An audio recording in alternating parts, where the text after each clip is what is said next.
Moving in with a new roommate was supposed to be a fresh start. After a messy breakup and the end of my lease, finding Megan's ad for a room felt like a stroke of luck. The apartment was charming, a vintage 2-bedroom and hardwood floors and a small balcony overlooking the city. Megan was quiet and a little weird looking. She had big dark circles and red eyes. On the first night, as I unpacked boxes in my new room, I heard faint scraping noises coming from the walls. It was a rhythmic sound, like nails dragging across plaster.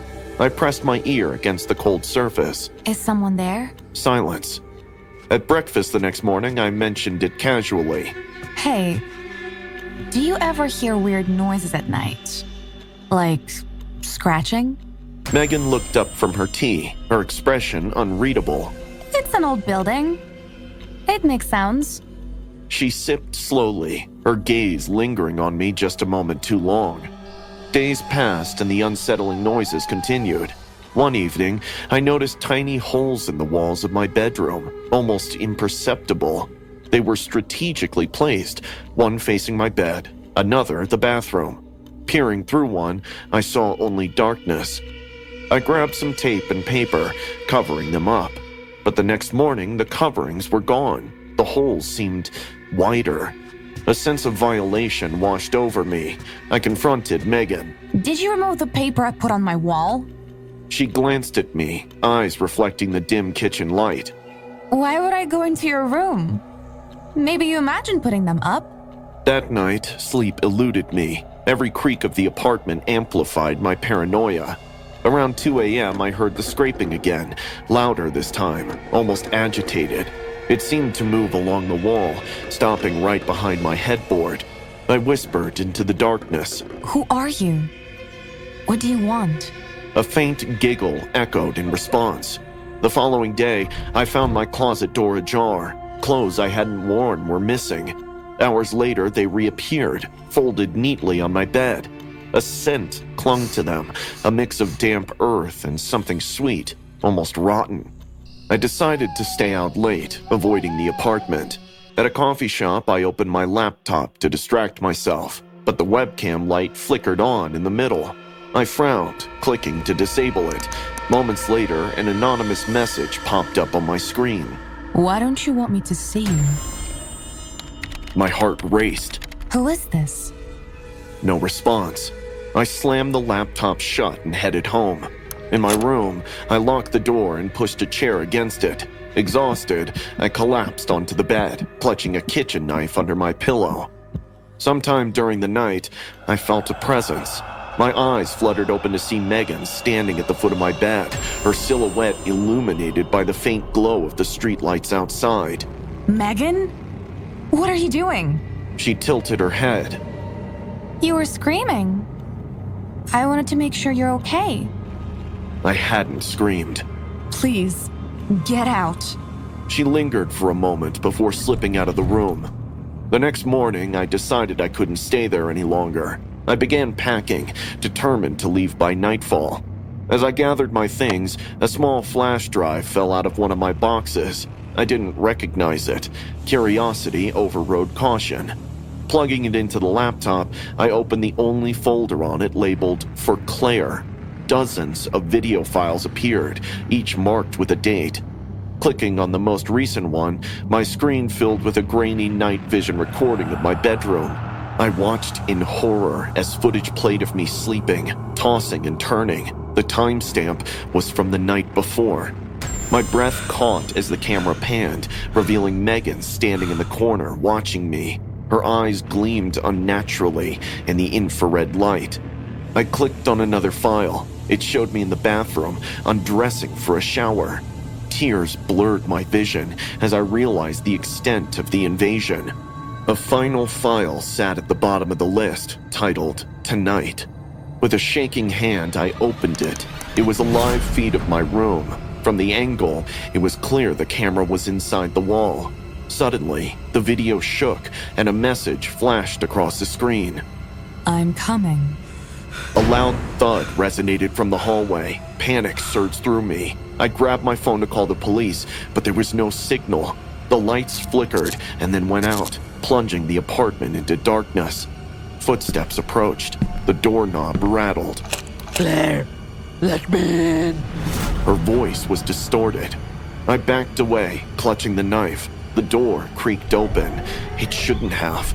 I'd locked it.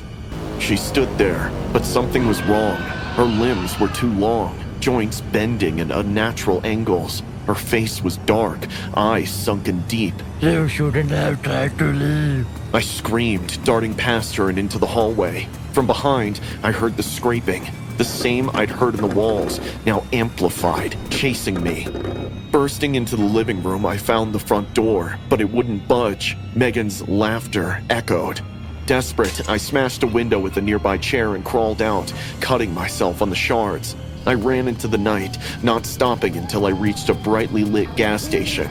The attendant stared as I stumbled in, disheveled and bleeding. "Miss, are you okay?"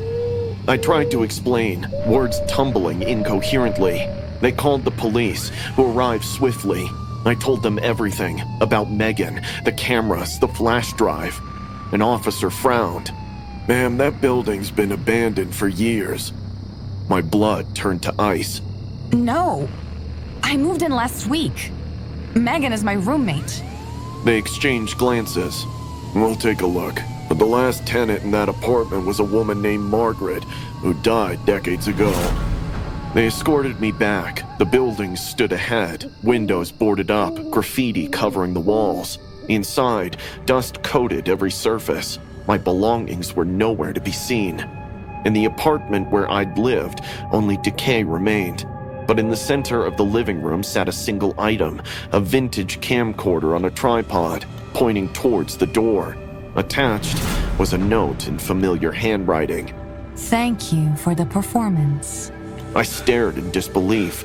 The officers guided me outside as I trembled uncontrollably. It's strange how close someone can come to your heart without you ever realizing they're slowly squeezing it, draining life away with every beat. Claudia and I were sisters in every sense of the word, except blood. Ever since I met her 20 years back at a charity event, she'd been there through everything. My marriage, Jake's birth, my divorce. When Mike left, it was Claudia who stood by my side, mopping my tears and helping me piece together my shattered life. Jake loved her too. So, when I had my hip surgery, I didn't think twice about letting her practically move in to help. I trusted her with everything. She cooked, cleaned, and took care of Jake. She was my rock, always smiling that warm, understanding smile. But then the cracks began to show. Tiny things, almost invisible at first. The sickness had started shortly after Jake's 17th birthday.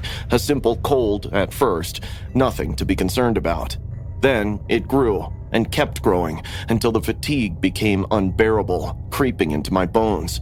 No matter how much I rested, it only deteriorated. I was in and out of the doctor's office, subjecting myself to tests that gave no answers. No matter what I tried, no matter how many pills they shoved down my throat, my body was failing me. It wasn't until later I got to know that it wasn't just my body failing. Claudia began acting strange. She was quieter around Jake, visibly more nervous. At first, I ignored it. What was there to doubt? She was a mother figure for Jake, right? And the stress of caring for me and Jake couldn't have been easy. I asked her about it once. We were sitting in my dimly lit living room, the cold shadows pressing against the walls like silent spectators. Claudia giggled nervously. Jake ain't our tiny boy anymore, Lila. He's growing up and learning things that he wants to experience. Claudia avoided my eyes, but I had seen it. The wave of disgust had almost knocked me over. I needed to have a chat with Jake. That afternoon, Claudia was out shopping when I brought it up with Jake. We were alone, and the house was heavy with the kind of silence that bruises deep into your skin. Jake? I started, my voice shaky. What is Claudia to you? He looked at me, confused at first, then his nostrils flared. My son was furious at the accusation. He suggested I'd interrogate her friend instead. She had been suggesting me things, Mom. The way he said it, his voice strained, almost panicked, sent a shiver down my spine. I kept quiet because I didn't want to stress you out. I dismissed his claims of innocence, a growing teen fueled by hormones, seeing things that weren't there. Claudia had always treated him like her own son. It had to be him. "You don't understand, Mom," he snapped, his face flushed with frustration. "I'll prove it to you." I should have listened, but instead I brushed him off. That night, my malaise worsened. My skin felt cold and clammy. My breath came in shallow gasps. I was trapped in my body, helpless as it collapsed under the weight of an illness I could not understand. I laboriously dragged my sweaty body towards Claudia's room, hoping to get help. Little did I know, I was in for the biggest shock of my life. I overheard Claudia. She was on the phone to someone. Her voice was a low, eerie whisper. "I'm going to take him away forever," she said. Him? Her words clawed at my mind, sending a wave of nausea through me. Who was she talking to? What did she mean? Before I could confront her, Jake stormed in and dragged me out to the hospital, pale and frantic. In his hands, he held vials, small glass containers, and petri dishes he'd found hidden in Claudia's room earlier. He showed me the labels, words I didn't understand, but they reeked of a lethal scheme. My mind spun. I didn't want to believe it. Not Claudia, not her. But deep down, I knew. I immediately rang Dr. Maya, an old colleague from my nursing days, begging her to help me. She ran the tests, and when the results came back, they shattered what little remained of my world. The infections weren't natural. They were induced. Someone had been slowly poisoning me, introducing resistant bacteria into my system. That someone was Claudia. The realization hit me like a freight train. The woman I'd trusted with my life, my son's life, had been killing me, slowly, methodically, for months, all to take Jake away. I couldn't breathe. Dr. Maya called the authorities. Detective O'Hara, an investigator, took over, and soon the FBI got involved. They set a trap. Claudia had been expecting another shipment of the bacteria. This time, they intercepted it. The night they arrested her, I watched from the window as they pulled her away in handcuffs. She fought, screamed, and denied everything. But under the weight of the evidence, she had to crack. Claudia confessed how she believed I wasn't fit to raise Jake and didn't deserve Mike. She thought I was a failure, and everyone involved in my life deserved better. "Removing her was necessary," she screamed. I shuddered when the police car's red and blue lights faded into the night. Claudia was gone, but her shadow lingered, a stain I'd never be able to wash away. Claudia was everything Jake and I talked about for days to come. We had survived, but the world felt colder now, darker.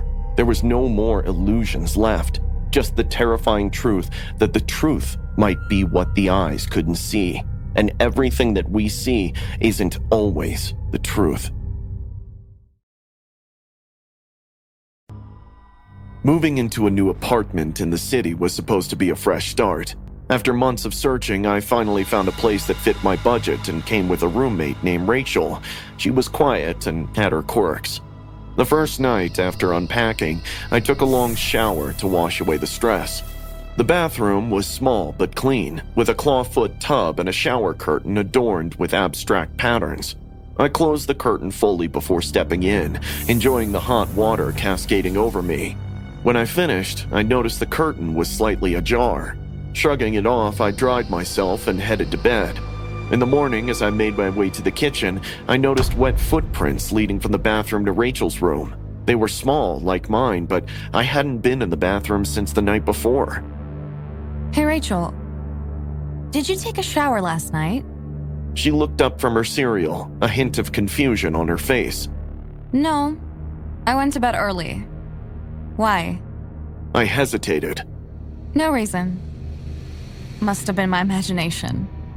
Over the next few days, the unsettling incidents continued. My toothbrush disappeared from its holder, only to reappear in my room, damp and with a strange metallic taste when I used it. One evening, I returned home to find the shower running. Steam billowed from under the bathroom door. Knocking softly, I called out. "Rachel? You in there?" No response. I opened the door cautiously. The room was empty, the mirror fogged over. Written in the condensation was my name, scrawled repeatedly. My heart pounded. "Rachel, this isn't funny." She appeared behind me, startling me. What's wrong? I pointed to the mirror. Did you do this? She glanced at the mirror, her face unreadable. I don't see anything. I blinked, and when I looked back, the writing was gone. Sleep became difficult. Every creak in the apartment set my nerves on edge. One night, a soft whispering pulled me from sleep. I strained to listen. Throwing off the covers, I crept toward the sound. It led me to the bathroom. The door was slightly open, a sliver of light cutting through the darkness. Peering inside, I saw Rachel standing in front of the mirror, her hands tracing circles on its surface. Rachel? She didn't turn. She doesn't see.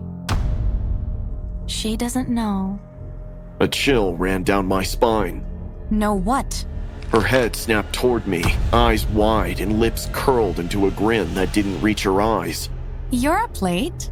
I backed away. Couldn't sleep. She stepped closer. You should rest. Big day tomorrow. I fled to my room, locking the door behind me. Determined to uncover what was happening, I decided to search Rachel's room while she was out. Her room was sparse, a neatly made bed, a dresser, and an odd number of mirrors lining the walls. But as I opened her closet, my missing items tumbled out. Clothes, towels, even my hairbrush, all arranged meticulously. At the back of the closet, I found a notebook filled with pages upon pages of handwriting. It was my name, written over and over, interspersed with bizarre sketches of faces, some mine, others distorted versions. A floorboard creaked behind me. Looking for something? I spun around, the notebook clutched to my chest. Why do you have my things? She tilted her head, eyes glinting. Borrowed them. You have such good taste. I tried to steady my voice. This isn't normal. You're invading my privacy. She took a step forward. Privacy? We're roommates. We share everything. I edged toward the door. I think I need to find a new place. Her smile faded. You can't leave. Not when we're so close. I didn't wait to hear more. Pushing past her, I ran to my room to grab my phone. As I dialed 911, the line went dead. No signal.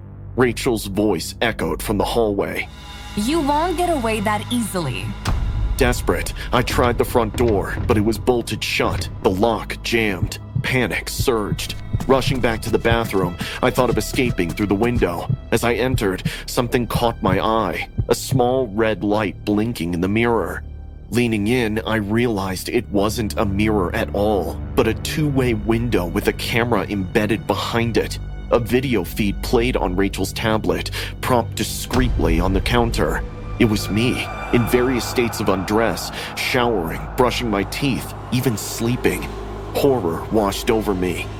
What have you done? Rachel stood in the doorway, blocking my exit. I've been documenting us. Our lives together. I glared at her. Her features seemed to blur for a moment, shifting subtly to resemble mine. What are you talking about? She stepped closer, her voice eerily calm. I've always admired you, Lisa.